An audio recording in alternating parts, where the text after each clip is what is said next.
दुनिया सेती दोस्ती होए भजन में भंगे, एका एकी राम से है कै साधु के संगे।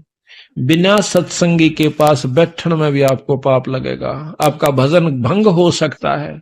तो इसलिए बताया, या तो अपने सत्संगी दौरे जा बैठे या फिर अपना नाम पर लगा रहे।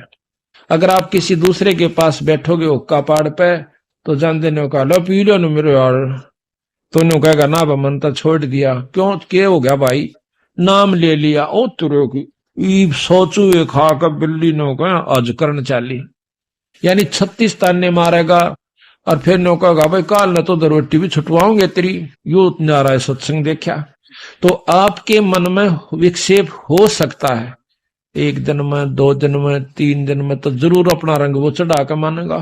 तो इस करके उड़ा बैठे नहीं उस दौरे, अपना सत्साहिब कर उठ कर चलता बना। कोई प्रेमी दौरा बैठे, प्रेमी नहीं है तो अपनी कैसेट ला ले, कैसेट भी नहीं है तो अपना नाम सुमन लाग जा, खेत में चला जा, घूमे जा, भजन करें जा, अपना डोला पर कहंडे जा, वैसे बैठ कर कर ले जा डेके में धूप में कोठड़े का आगे अपनी चारपाई ना आके। तो कहते हैं कबीरा रसरी पाव में के सोवे सुख चैन, यो श्वास नंगारा कूच का तेरा बाज रहा दिन रहने। नानक साहब से एक भगत ने आकर कही कि महाराज आप तो हमेशा मायूस से रहते हो, जैसे आपका कि मैं खो गया हो, आपको क्या तकलीफ है? तो वो न बोले भाई मेरी तकलीफ बेटा तेरे पर ना बैठा, मेरी तकलीफ टेढ़ी से। क्या हो गया जब बताता महाराज, इसी की बात तकलीफ होगी तो आप क्यों नहीं, तो कभी प्रश्न नहीं देखे हमना? ने बोला भाई प्रश्न में अड़ो हूं क्या पाए, मेरे नहीं समझ में आती, ना आप हंसते कभी हम हंसते भी नहीं देखे। तो नानक साहब कहते हैं ना जाने काल के कर डारे, किस विध डर जा पासावे, और जिनके सिर पर मौत खुड़क दी उन्हां केड़ा हंसावे। जिनके ऊपर हरदम तलवार लटकी हुई काचे सूत बांध के, और नो कच्चा धागे से सूत से बांध कर तेरे ऊपर तलवार लटका दे कोई, और नो कहेंगे सो जा ठाट का सेज बिछा दे तेरी, सो जागा। नायक मनुष्य के मन माने करा किस में टूट जा, गद पड़े ऊपर काट गिरा मने, फिर नींद आओगी तनक ना जी कती नहीं आवे। तो इस प्रकार मैंने वो अपनी मौत व कच्चे तार का बंधी हुई तलवार ज्यों की जो नजर आव सबाई, आसन की तो फुर्सते ना रह रही मन तो वो रोना दुखना ना मिटता कि कुड़ बराव है, उस तो पहला कितनी कमाई मैं कर सकता हूं। तो कहते हैं कि ना जाने काल के कर डार है, किस विध डर जा पासावे, और जिना के सिर पर मौत खुड़क दी उन्हां केड़ा हासावे। फिर ने बोला आप नेरो सारियाण अक नहीं, जब हमारा सत्संग होता है तब हमें प्रसन्नता होती है, उस दिन में बहुत खुश हूं। जब हमारे साधु मिलते हैं, भगत आत्मा मिलती है, मेरा रोम रोम हंसता है, अकेला नहीं हंसता मैं। कहते हैं साध मिले साड़ी शादी होंदी, विछड़ जाए दिलगीरी वे, अखदे नानक सुनो जहाना मुश्किल हाल फकीरी वे। गरीबदास जी महाराज कहते हैं अकल अलूणे दीखते, ये सर्व अकल के मूल, हरदम रते हरि नाम से ये झूल अनहद झूल। ये बौड़ी बूझ से दिखे महात्मा भगत जन, अक पागल सो सत्संग में जावे, पागल से घर बैठा रहे से एकला बार फेटन मिलन बिना अंता। इनकी तकल मार ली, ये डंडोत करो रेत में लोटे, ये तो अकल अलूणे से, अकल अलूणे बिना अकल के बेअकले। तो महाराज कहते हैं ये अकल अलूणे दिखते दुनिया की नजरा में, ये सर्व अकल के मूल, या इनके अंदर सर्व अकल है, इनके पूरा ज्ञान से, ये जड़ से इनके पास सर्व अकल के मूल, यानी ये ज्ञान के भंडार से इनके पास है। और हरदम रते हरि नाम तय, ये झूले अनहद झूले, उस परमात्मा के नाम के हिंडोले में बैठ गए, अब ये उसके नाम का रस पी रहे हैं। तो इस प्रकार सच कहते हैं साध मिले साड़ी शादी होंगी। जिस दिन हमारा सत्संग हो से ना, नो बोले वाह नानक साहब उस दिन में बहुत खुश होया करो, और मारा भाई कति नो फुला फुला फिरा करो, मतलब किता किता पांच क्या करे, और भाई जब वो चले जा जब मैं फिर रोया करो। कहते साध मिले साढ़े शादी होंगी, शादी कहे खुशी को, गमी शादी खुशी और गमी, साध मिले साड़ी शादी होंगी, जब बिछड़ जा जलगीरी वे, फिर मन मायूस हो जाता है। अख दे नानक सुनो जहाना मुश्किल हाल फकीरी वे।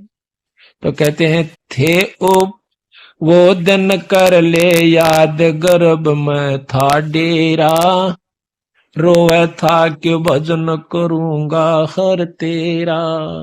वो दिन कर ले याद गर्भ में था डेरा, रोए था कि भजन करूंगा हर तेरा।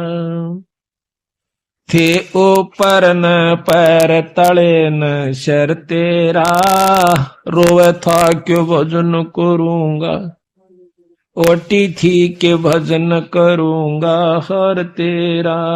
थे ऊपर न पैर तले न शर तेरा, ओटी थी के भजन करूंगा हर तेरा। वो दिन कर ले याद गर्भ में था डेरा, रोवे था के भजन करूंगा हर तेरा। नाभ कमल में नीर जमा तेरा, दीना मल बना। नीचे शीस चरण ऊपर को, वो दिन याद करा। नैन नाक मुख द्वारा देही, तेरा नक्शक साज बना है। नीचे जठरा अग्नि जले थी, तेरा लगी न ताती बाय। दांत नहीं जब दूध दिया था, अमी महर्ष खाय भरा उदर तेरा। रोए था कि भजन करूंगा हर तेरा। वो दिन कर ले याद गर्भ में था डेरा, रोए था कि भजन करूंगा। दाई आई घूंटी प्याई, माता गोद खिला। और बाहर आया भरम भुलाया, यूं बजे तोर सनाहा। तू ही तो छोड़ दिया, चला अधम किस राह। और जो दिन आज सो काल नहीं रे, आगे फिर धर्म राय कहाँ गया डर तेरा। रोए था के भजन करूंगा हर तेरा। वो दिन कर ले गर्भ में था डेरा, रोवे था के भजन करूंगा। 12 बरस खेलते बीते, लीन्या ब्याह करा। तरुणी नारी से घर बारी, चल्या मूल गवाए। रातों सोवे जुन्म बिगोवे, धोंदी खेत कमा। बिना बंदगी बाद वह तेरा, जन्म अकारथ जाव जन्म हो खर तेरा। रोए था के भजन वो दिन कर ले याद गर्भ में था डेरा। रोए था के भजन काले कागे गए घर अपने, ये बैठे से तो बुगाए। ये काले बाल सफेद हो गए तेरे, काले कागे गए घर अपने, ये बैठे से तो बुगाए। दांत जाड़ तेरे उखड़ गए या, रसना गई तो तड़ाए। जम किंकर सिरहान बैठा, ये खुरचुक दे का खाए। रसना बीच जो मेख मार दे, फिर सैनो दम बताए। ऐसे सुम बतेरे जगत में, दरा ढक्या रह जाव कहाँ गया जर तेरा। रोव थो क्यों भजन करूंगा हर तेरा। वो दिन कर ले याद गर्भ में था, रोवे था के भजन करूंगा हर। कुल के लोग जंगल में ले जाके, दिन्या ठोक जड़ाए। भाई फिर पीछे तू पशुआरे कीजे, दिजबल बना। चार पहर जंगल में डोले, तेरा तो ना उधर भराए। सिर पे सिंग दिए मन बोरे, एक दो मत मच्छर उड़ाए। कंधे जुआर जोते कुआ कंधों का भुस खाए फिर पीछे तू खर की जगह कुरड़ी चुगने जाए टूटी कमर पजावे चढ़े तेरा कगमा से गिलाव कहाँ गया घर तेरा रोवे था क्यों भजन करूंगा हर तेरा वो दिन कर ले याद गर्भ में था डेरा रोवे था क्यों भजन करूंगा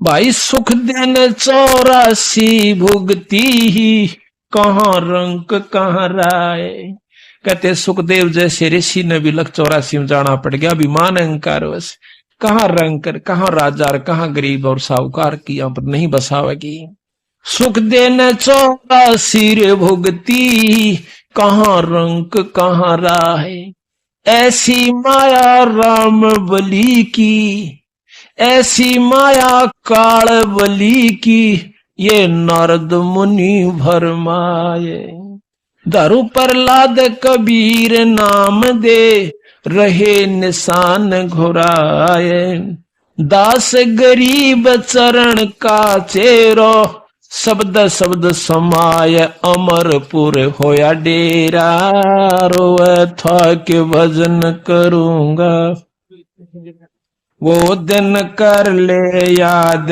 गर्भ में था रोए था के भजन करूंगा हर तेरा थे ऊपर न पैर तले न सर तेरा ओटी थी के भजन करूंगा हर तेरा थे ऊपर न पैर तले न सर ओटी थी के भजन करूंगा हर तेरा देखो परमात्मा बंदी छोड़ गरीबदास जी ने एक का शब्द में सारा निचोड़ कर दिया था गए कि इसी दुर्गति तेरी होश है आज तक तू बाल बच्चेदार भी से तेरे पास सारा सौदा व्यवस्था खाने की पीने की रहने की ओढ़न की पैरन की खूब सुथरी से जिसी जिसका वित्तीय हालत से पशुओं से तो घड़िया बढ़िया से और फिर नौका ये बनेगा तेरे संग में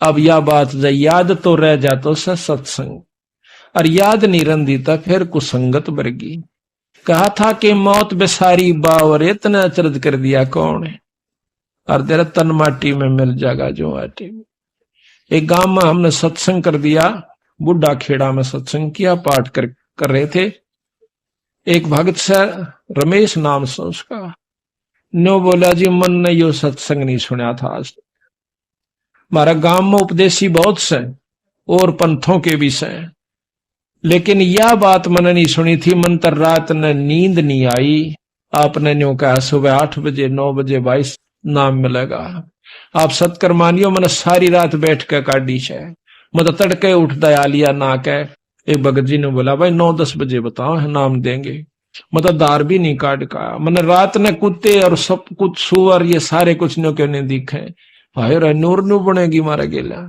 किसी भूल में थे तो जिसकी आत्मा पुण्य है जिसके अच्छे संस्कार से ये होता भी पिछले संस्कारों से वैसे नहीं होता कहते हैं जब बलख बुखारे का बादशाह अपने सारे राज न छोड़कर चाल पड़ता है तो रास्ते में एक मेरे के सा बेकूफ सा एक औरत उसकी बूढ़ी सी और एक लेरा गां वह भी बूढ़ी सी और झूपड़ी घाल राची सुथरी क्यों पहला झूपड़ियां ज्यादा होती थी ठंडी हवा चल रही थी बारिश का थोड़ा थोड़ा आसार हो गए थे वो बेचारा अपने कांबड़ लपेटे हुए बलख बुखारे का बादशाह इब्राहिम सुल्तान उस झोपड़ी का पाछा कहीं बैठ जाता है हवा की आड़ बिजली की हवा ना लगेगी जाडा कम लगेगा सर्दी कम सतावेगी फिर वह दोनों बूढ़ा बुढ़िया वार्ता करें से यानी 40-50-55 साल के थे न बोले अब अच्छी बारिश होगी खूब मौज हो जाएगी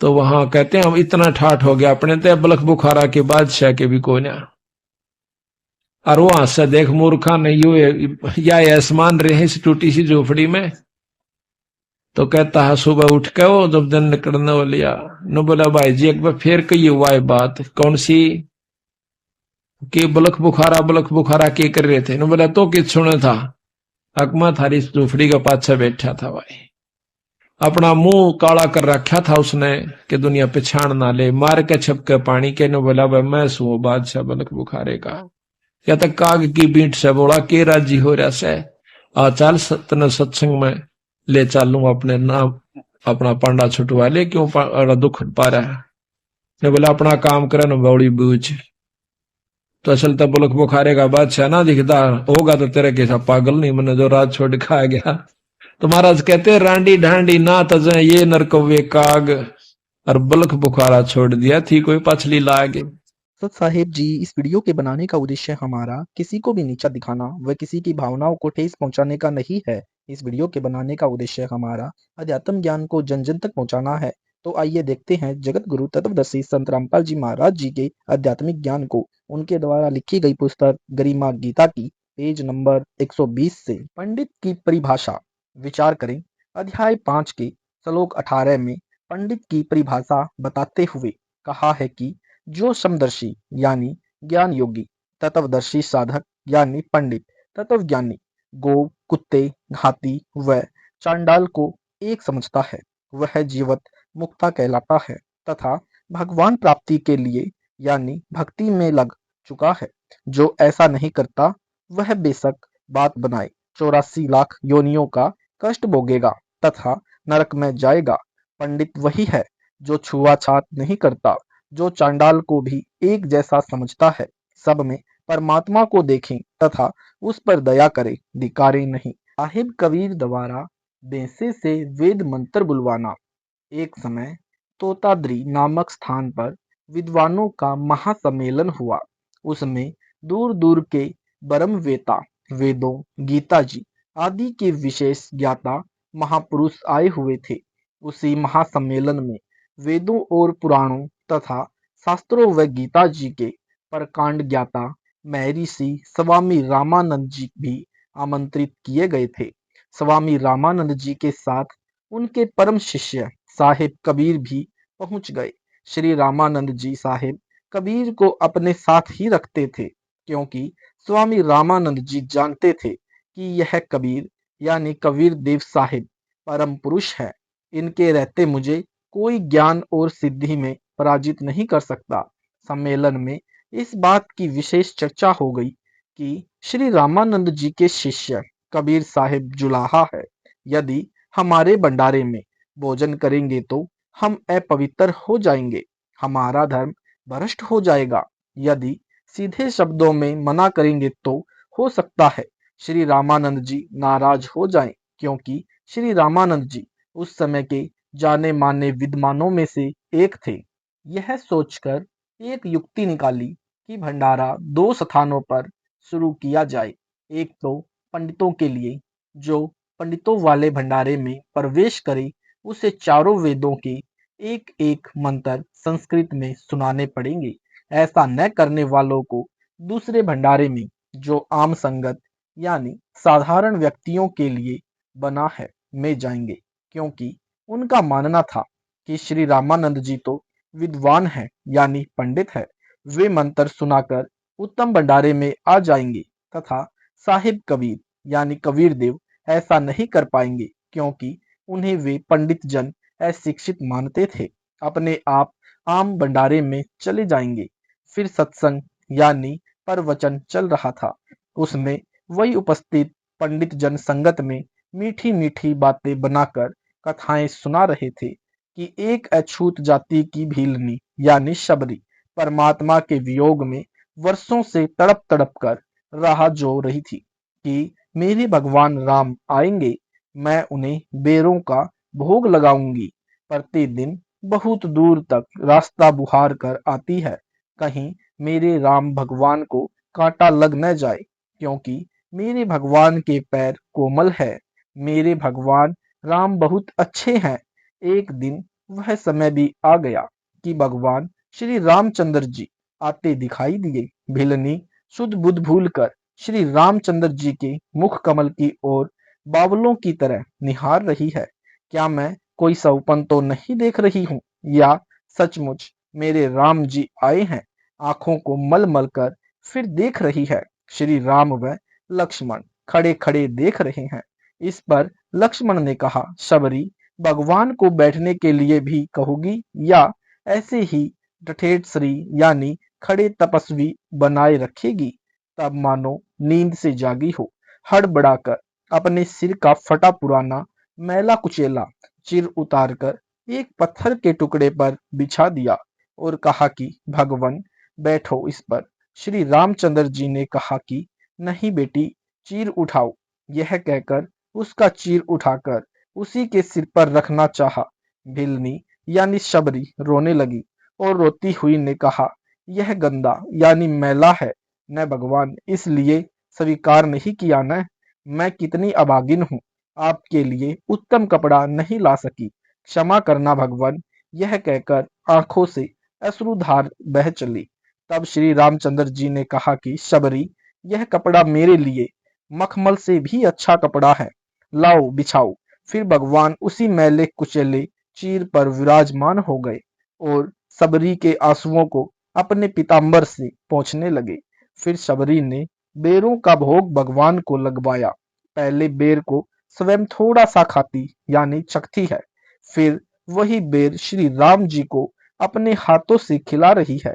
भगवान श्री राम ने उस काली कलुटी लंबे लंबे दांतों वाली मैली कुचेली अछूत सबरी के हाथ के जूठे बेरों का भोग रुचि रुचि लगाया तथा कहा, सबरी बहुत स्वादिष्ट है, क्या मिलाया है इन बेरों में? सबरी ने कहा, आपका प्यार है।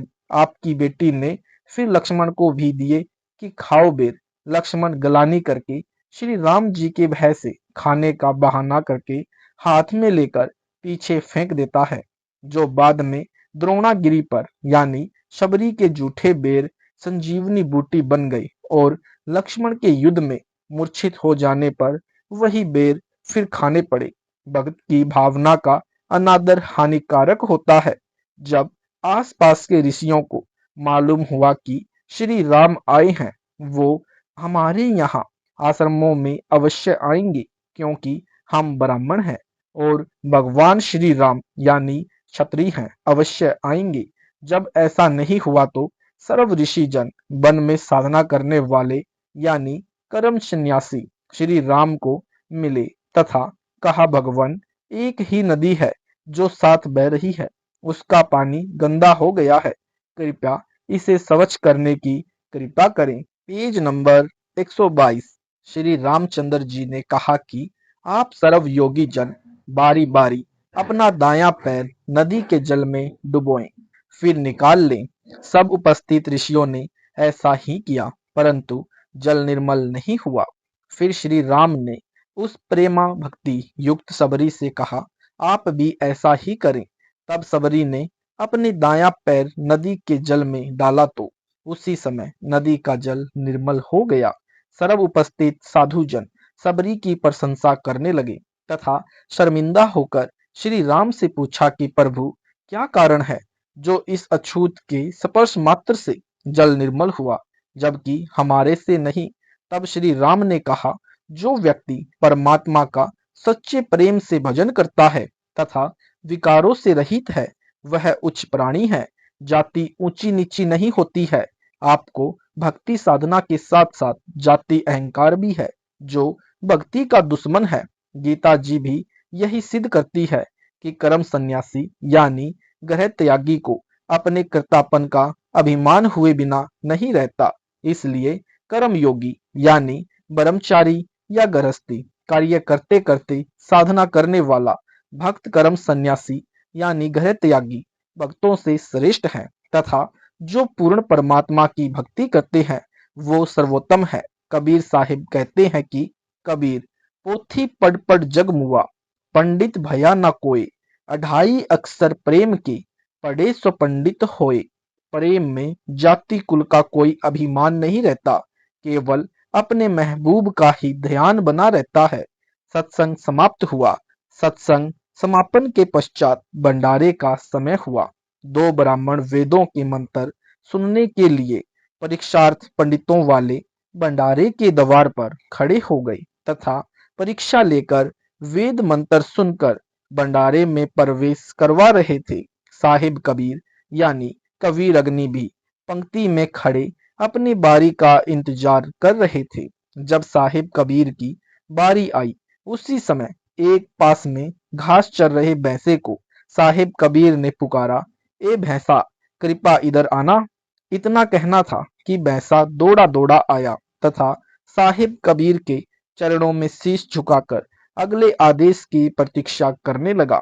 तब कबीर देव ने उस भैंसे की कमर पर हाथ रखकर कहा कि हे भैंसा, चारों वेदों का एक एक श्लोक सुनाओ। उसी समय भैंसे ने शुद्ध संस्कृत भाषा में चारों वेदों के एक एक दो दो मंत्र कह सुनाए। साहिब कबीर ने कहा, भैंसा, इन श्लोकों का हिंदी अनुवाद भी करो, कहीं पंडित जन यह न सोच बैठे कि भैंसा हिंदी नहीं जानता। भैंसे ने साहिब कबीर की शक्ति से चारों वेदों के एक दो मंत्र का हिंदी अनुवाद भी कर दिया। कबीर साहिब ने कहा, जाओ भैंसा पंडित, इन उत्तम जनों के भंडारे में भोजन पाओ। मैं तो उस साधारण भंडारे में प्रसाद पाऊंगा। कबीर साहिब जी की यह लीला देखकर सैकड़ों कथित पंडितों ने नाम लिया तथा आत्म कल्याण करवाया और अपनी भूल का पश्चाताप किया। साहिब कबीर ने कहा, नादानों, कथा सुना रहे थे शबरी और श्री राम की, आप समझे नहीं। अपने आप को उच्च समझकर भक्त आत्माओं का अनादर करते हो। यह आप भक्तों का अनादर नहीं बल्कि भगवान का अनादर करते हो। जो गीता जी में कहते हैं कि अर्जुन, कोई व्यक्ति कितना ही दुराचारी हो, यदि वह भगवत विश्वासी है, साधु समान मान्य है। अध्याय 9 श्लोक 30 में पेज नंबर 123 गरीबदास जी महाराज कहते हैं, कुष्टी हो वे साध बंदगी कीजिए, वेश्या के विश्वास चरण चित दीजिए। ऐसे अनजानों को जो कहते कुछ और करते कुछ और हैं। कबीर साहिब कहते हैं, कबीर कहते हैं करते नहीं, मुख के बड़े लबार, दो जख धक्के खाएंगे धर्म राय दरबार। कबीर करनी तज कथनी कथै, अज्ञानी दिन रात, कुकर जो भोकत फिरै, सुनी सुनाई बात। एक समय नामदेव संत खाना बना रहे थे। कुत्ता रोटी उठाकर भाग लिया। वह संत घी का पात्र हाथ में लेकर पीछे पीछे यह कहता हुआ चल पड़ा कि भगवान, सूखी रोटी कैसे खाओगे, लाओ चुपड़ देता हूँ। काफी दूर निकल गए, वहां कुत्ता रुक गया। नामदेव भी रोटी को चुपड़ कर कुत्ते के सामने रखी। दोनों इकट्ठा ही खाना खाने लगे, क्योंकि नामदेव जी को भगवान साक्षात नजर आ रहे थे, आम व्यक्ति को कुत्ता नजर आ रहा था। यह लक्षण है पंडितों के। जब तक ऐसा नहीं है, वह पंडित नहीं है, अर्थात भक्ति योग्य साधक नहीं है। यह गीता जी में भगवान का कथन है, जैसा कि आप पहले पढ़ चुके हैं। गीता जी के अध्याय 5 के श्लोक 19 से 21 में फिर प्रमाण है कि वही व्यक्ति मुक्त समझो जिसमें निम्न लक्षण है, जो गीता जी के श्लोकों में निम्नलिखित है। अध्याय 5 के श्लोक 22 में कहा है कि हे अर्जुन, कर्मों के संयोग से उत्पन्न भोग यानी राज के लिए लड़ाई करना तथा फिर मौज मारना नाशवान है। ज्ञानवान व्यक्ति इससे दूर रहता है तथा अध्याय 2 के श्लोक 37 में भगवान कह रहा है कि अर्जुन, तू युद्ध कर। यदि युद्ध में मारा गया तो स्वर्ग में मौज मारेगा और यदि जीत गया तो राज का आनंद लेगा। अध्याय 5 के श्लोक 23 में बताया है कि योगी की व्याख्या इस प्रकार है कि जो अपने काम क्रोध को जीत लेता है वही योगी यानी परमात्मा प्राप्त है और वही सुखी है। विचारे, यह मन तथा इंद्रियां तो शंकर जी जैसे योगी से भी नहीं जीते गए। अन्य प्राणी अर्जुन यानी जिसने दो दो शादी करवा रखी थी, जैसे साधक कैसे योग युक्त यानी परमात्मा प्राप्ति हो सकता है। गरीब कहन सुनन की करते बाता, कोई न देखा अमृत खाता, वार कौन तथा पार कौन। अध्याय 5 की श्लोक 24, 25, 26 में गीता ज्ञानदाता से अन्य परमात्मा की जानकारी बताई है। श्लोक 23 में कहा है कि जो सच्चिदानंद घन ब्रह्म यानी परम अक्षर ब्रह्म की शास्त्रोक्त साधना निश्चल मन से करता है तो उस अमर परमात्मा को प्राप्त होता है। अध्याय 5 के श्लोक 24 में कहा है कि वह योगी ही निर्वाण ब्रह्म अर्थात पूर्ण परमात्मा को प्राप्त होता है। श्लोक 25 में भी निर्वाण ब्रह्म यानी पूर्ण परमात्मा को पाने का वर्णन है तथा श्लोक 26 भी निर्वाण ब्रह्म पाने का प्रमाण देता है। जिसने काम क्रोध समाप्त कर लिए वह व्यक्ति ही पूर्ण ब्रह्म परमात्मा को प्राप्त समझो। यह क्षमता न ब्रह्मा जी में है, न शिव जी में, न विष्णु जी में है। फिर पार कौन अर्थात वार ही ब्रह्मा, वार रही इंद्र। वार का तात्पर्य है कि काल लोक में उर्ली तरफ ही रह गए, पार नहीं हुए अर्थात सतलोक में नहीं पहुंचे। शब्द कोई है रे परले पार का, जो भेद कहे झनकार का। वार रही गोरख, वार रही दत्त, वार रही ध्रुव प्रहलाद अरथ, वार रही सुखदेव, वार रही व्यास, वार रही पाराशुर प्रकाश, वार रही दुर्वासा दरवेश, वार रही नारद शारद शेष, वार रही भर्तरी गोपी चंद, वार रही सनक सनंदन बंद, वार रही ब्रह्मा, वार रही इंद्र, वार रही सहस कला गोविंद, वार रही शिव शंकर जो सिंह, वार रही धर्मराय आरंभ, वार रही धर्मराय धर धीर, परम धाम पहुंचे कबीर। भावार्थ इस शब्द में आदरणीय गरीबदास जी साहिब कह रहे हैं कि कोई सतलोक का साधक नहीं दिखाई देता है जो उस सच्चे शब्द की धुन को बताए। केवल काल लोक में बने नकली सतलोक, अलखलोक, अगमलोक तथा अनामी लोक की नकली धुनों को वर्णन करने वाले साधक हैं। धुनी क्या है? उत्तर ढोल यंत्र को बजाने के लिए एक विशेष प्रकार के डंडे का प्रयोग किया जाता है जिसको ढोल पर मारा जाता है, उससे वास्तविक आवाज यानी ध्वनि निकलती है। यदि उस ढोल पर कोई और वस्तु जैसे चप्पल व जूता मारे तो भी धुन तो होगी परंतु वह वास्तविक नहीं होगी। इसी प्रकार ध्वनि सही नाम यानी सतनाम के जाप से वास्तविक ध्वनि प्रकट होगी। यदि कोई गलत नाम जाप कर रहा है, ध्वनि उसमें भी प्रकट होगी परंतु सही नहीं होगी। इसलिए निम्न साधकों ने कोशिश की परंतु सतनाम साधना बिना उर्ली और यानी काल ब्रह्म के जाल में वार ही रहे, पार नहीं हुए अर्थात सतलोक में नहीं गए। जबकि बहुत अच्छे साधक थे, जैसे कितने ही उपजाऊ भूमि है, यदि उसमें आम के स्थान पर बबूल का बीज बीज दिया जाए, जमीन ने तो उपजना है परंतु जो वस्तु चाहिए थी नहीं मिली। जिन महापुरुषों में श्री गोरखनाथ जी, श्री प्रहलाद जी, श्री ध्रुव जी, श्री दत्तात्रेय जी, श्री सुखदेव जी, श्री वेद व्यास जी, श्री पाराशर जी, श्री दुर्वासा जी, श्री नारद जी, श्री शारदा जी, श्री शेषनाग जी, श्री भर्तरीनाथ जी, श्री गोपी चंदनाथ जी, श्री सनद जी, श्री सनंदन जी, श्री सनातन जी, श्री संत कुमार जी यानी ये चार ब्रह्मा के पुत्र भी महर्षि हैं जो बहुत अच्छे साधक हैं परंतु सतनाम व सारनाम बिना काल के जाल में ही बंधे हैं, पार नहीं हुए हैं। श्री ब्रह्मा जी, श्री इंद्र जी, श्री काल भगवान जो 1000 कलाओं का है, श्री शिव शंकर जी, श्री विष्णु जी, श्री धर्मराय जी जो यहाँ यानी काल का न्यायाधीश है, ये प्रभु तथा इनके उपासक भी जन्म मरण तथा काल जाल में ही है। यदि माया यानी प्रकृति देवी और देवता भी काल के बंधन में बंधे हुए हैं। कबीर सुर नर मुनि जन 33 करोड़ी बंधे सब निरंजन की डोरी। भावार्थ इस ब्रह्मांड में 33 करोड़ देवता हैं और 88,000 ऋषि हैं। ये तथा अन्य भक्ति के इच्छुक नर नारी तत्व ज्ञान न होने के कारण काल ब्रह्म की डोरी से बंधे हैं यानी काल की रस्सी सबके गले में बंधी है। सर्व देवता व साधक जो ब्रह्म की उपासना चाहे सरगुण रूप में कर रहे हैं और चाहे निर्गुण रूप में कर रहे हैं, वे जन्म मरण 84 लाख जूनियों का कष्ट व फिर स्वर्ग नरक कर्माधार से चक्कर लगाते रहते हैं, पूर्ण मोक्ष के आनंद से वंचित रह जाते हैं।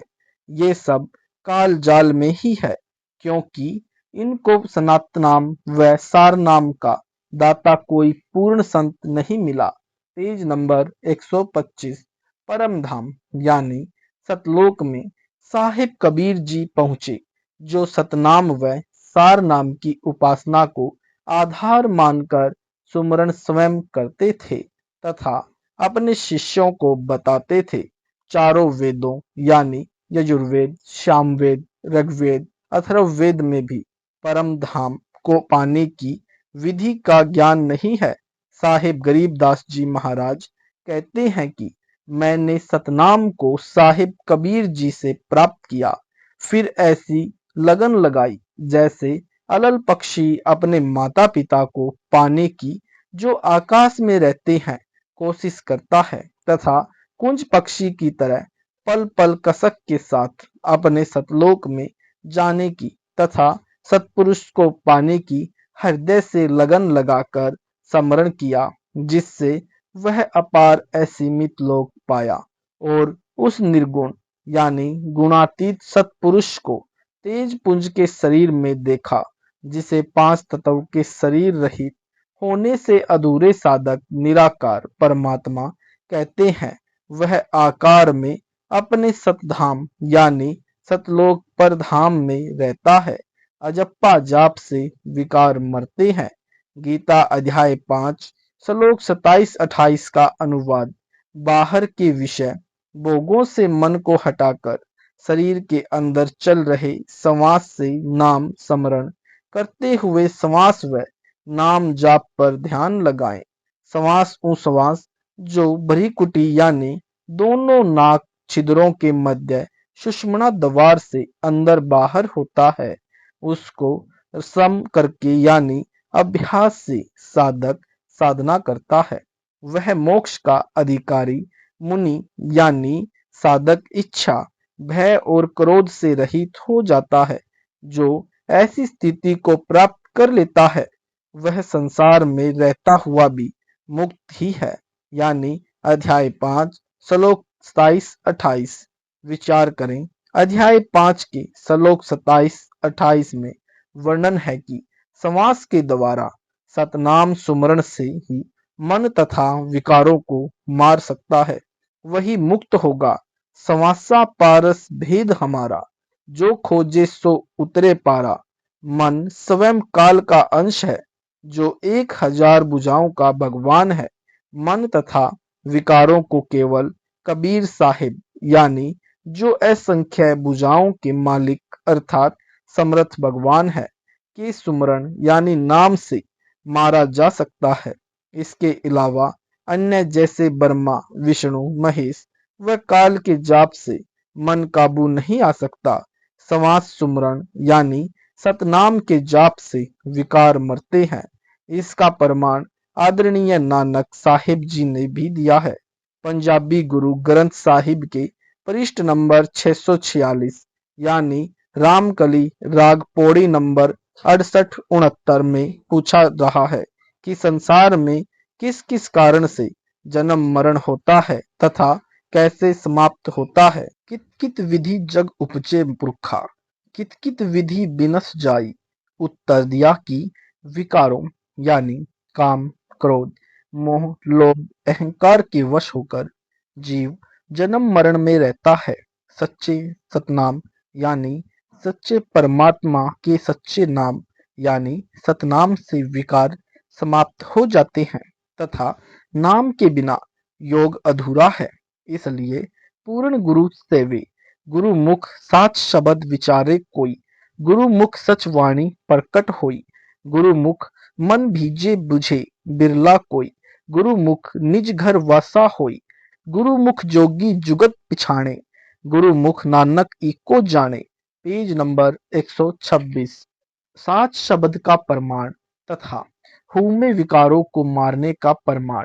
पंजाबी गुरु ग्रंथ साहिब पृष्ठ नंबर 59-60 यानी राग श्री महला पहला से सहाबहार यानी शब्द नंबर 11। बिन गुरु प्रीत न उपजे हूमे मेल न जाई सोहम आप पिछाणिया शब्द भेद पति आई। गुरु मुख आप पछाणिए अवर की करे कराई। गुरु जी के मिले बिना विकार व मन नहीं मर सकते। सतगुरु ने सोहम नाम दिया यानी सर्व नामों के उत्तम नाम सोहम दिया। अब और कोई साधना क्यों करे जब एक ही पूर्ण नाम से पूर्ण लाभ प्राप्त हो गया। पूर्ण गुरु का शिष्य एक ही पूर्ण परमात्मा पर आधारित हो जाता है, फिर सार नाम प्राप्त करके पूर्ण मोक्ष प्राप्त करता है। दयालु परमात्मा कौन है? गीता अध्याय 5 श्लोक 29 का अनुवाद। गीता ज्ञान देने वाले काल ब्रह्म ने कहा है कि तत्व ज्ञान के अभाव से मुझ काल को यज्ञ तथा तपों को भोगने वाला संपूर्ण लोकों का महान ईश्वर यानी महेश्वर, संपूर्ण प्राणियों का सुहृदय यानी स्वार्थ रहित दयालु तथा हितैषी जानकर यानी शांतिम शांति को गवा देता है। विवेचन। रियछति शब्द का यथार्थ अर्थ है वंचित रहना। अन्य गीता अनुवादकों ने गलत अर्थ किया है कि मुझे सर्वे सर्वा जानकर साधक शांति को प्राप्त होता है।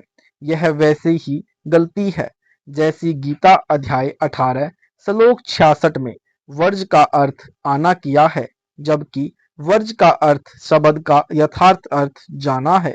विशेष गीता अध्याय 5 श्लोक 29 में गीता बोलने वाले परम काल ने कहा है कि जो अज्ञानी जन मुझे ही सर्व का मालिक व सर्व सुखदाई दयालु प्रभु मानकर मेरी ही साधना पर आश्रित हैं, वे मेरी साधना से मिलने वाली अश्रेष्ठ अस्थायी शांति को प्राप्त होते हैं, जिस कारण से ये पूर्ण परमात्मा को प्राप्त होने से मिलने वाली शांति से वंचित रह जाते हैं, अर्थात उनका पूर्ण मोक्ष नहीं होता, उनकी शांति समाप्त हो जाती है तथा नाना प्रकार के कष्ट उठाते रहते हैं। इसलिए गीता अध्याय 18 श्लोक 62 में कहा है कि यदि पूर्ण शांति चाहता है तो अर्जुन उस परमेश्वर की शरण में जा, जिसकी कृपा से ही तू परम शांति तथा शाश्वत स्थान को प्राप्त होगा। इसी का प्रमाण गीता अध्याय 7 श्लोक 18 में भी है।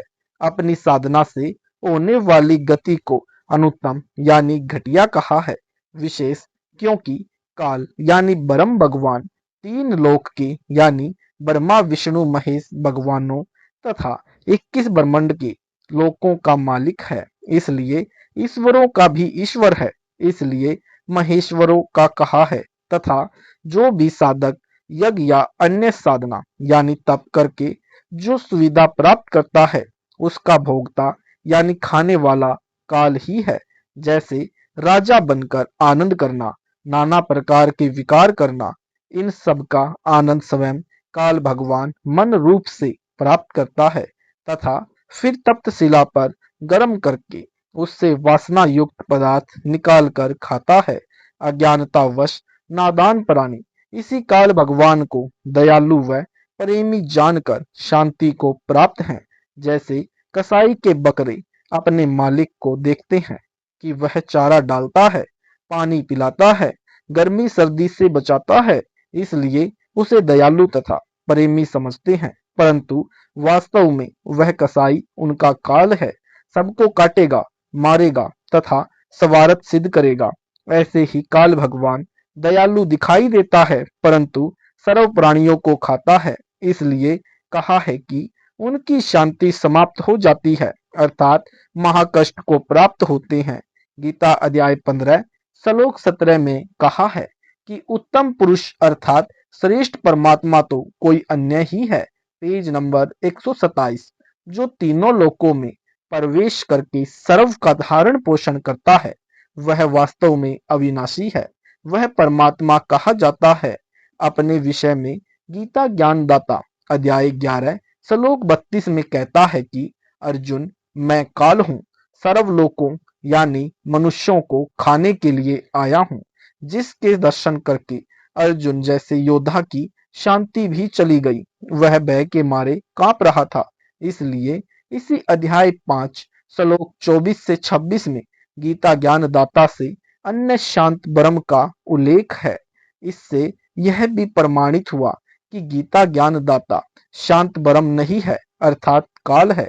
सार विचार, जो कुत्ता बनाए, गधा बनाए, टांग काटे, यानी क्योंकि यहाँ सर्वभक्त जन मानते हैं कि परमात्मा की कृपा से सब होता है, उसके आदेश के बिना पत्ता भी नहीं हिलता, सबको खाए तथा अर्जुन जैसे योद्धा को डराकर युद्ध करवाए तथा फिर युद्ध में हुए पापों का फल युधिष्ठिर को बुरे सौपन आना, फिर कृष्ण जी द्वारा बताना कि आप यज्ञ करो क्योंकि आपके युद्ध में किए हुए पाप दुखदायी हो रहे हैं, फिर हिमालय में तप करवाकर शरीर गलाना, फिर नरक में डालना। अब पाठक स्वयं विचार करें। दया युक्त परमेश्वर कबीर साहिब जी हैं, जो सतलोक के स्वामी हैं। वे सुख सागर हैं, वहां कोई जीव दुखी नहीं है। और यहाँ यानी काल लोक में भी यदि कोई भक्त जन सुखी होना चाहता है तो उसी परम पिता परमात्मा पूर्ण ब्रह्म अविनाशी परमेश्वर कबीर भगवान की उपासना करें तथा आजीवन शरण में रहें। Page number 128। 8वां अध्याय सारांश विशेष। श्रीमद् भगवत गीता जी में दो तरफा ज्ञान है।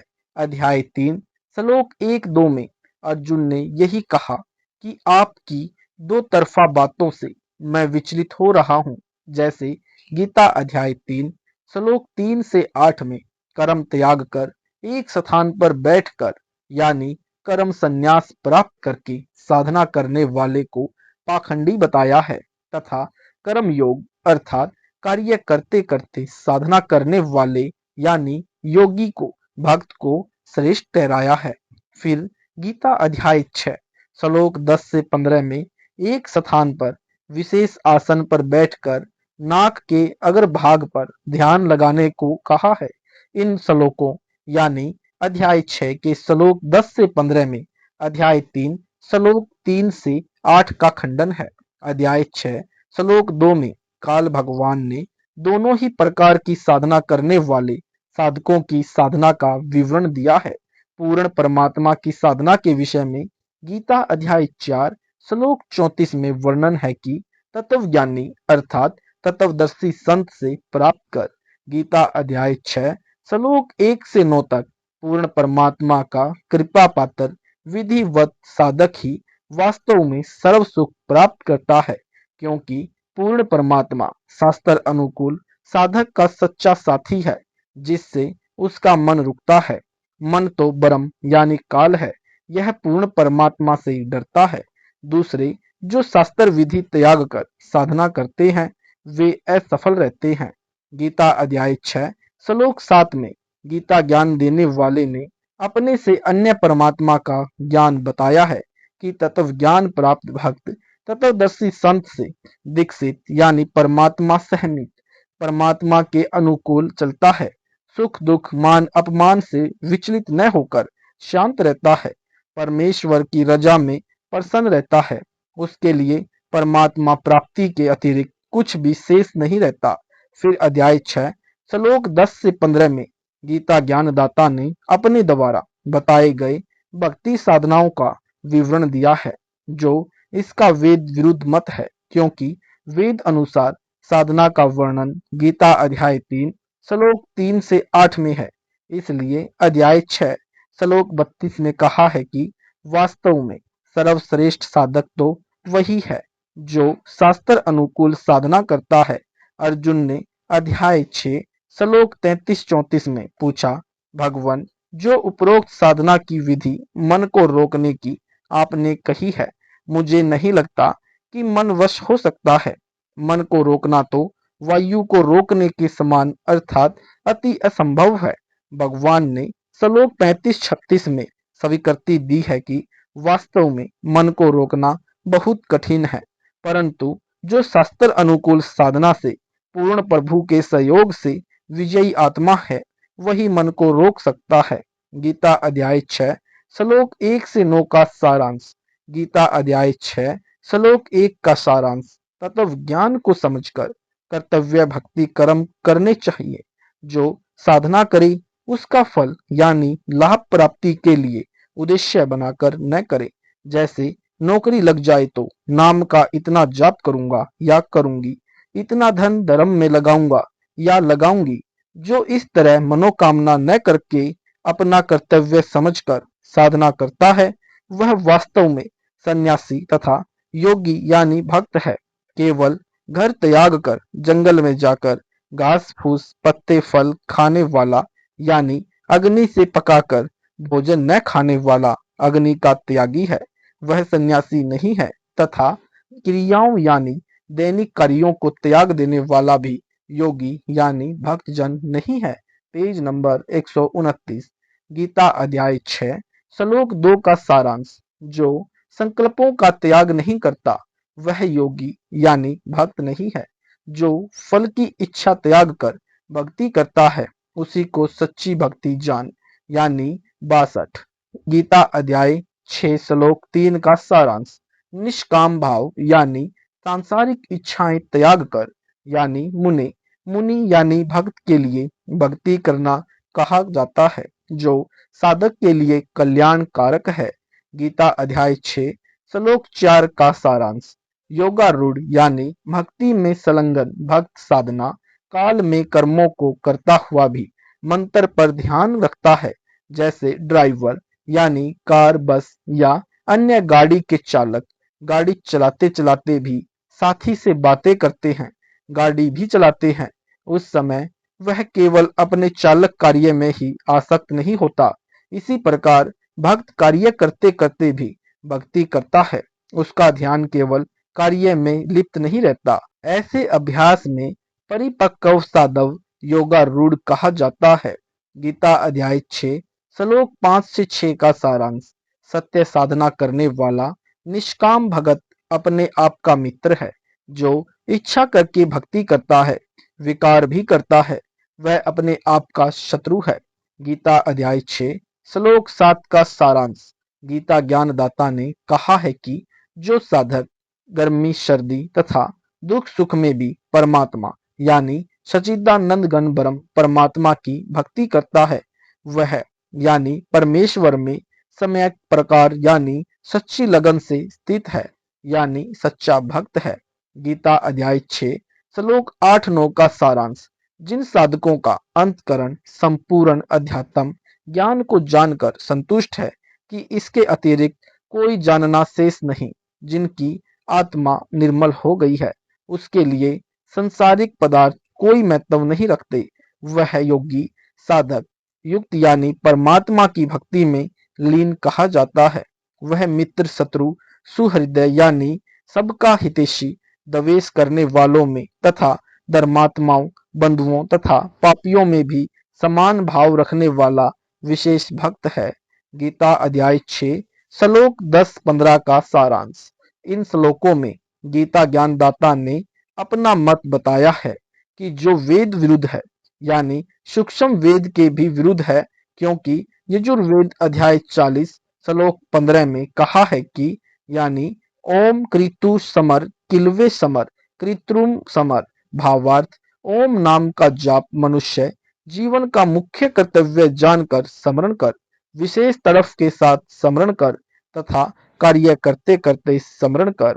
वायु अनिलम अमृतम अथ इदम वसमांतम शरीरम। भावार्थ श्वास और श्वास स्मरण करके शरीर के अंत के बाद यानी मृत्यु के पश्चात ओम जाप से होने वाला अमरत्व यानी ब्रह्मलोक प्राप्त होगा यानी यजुर्वेद अध्याय 40 मंत्र 15 से।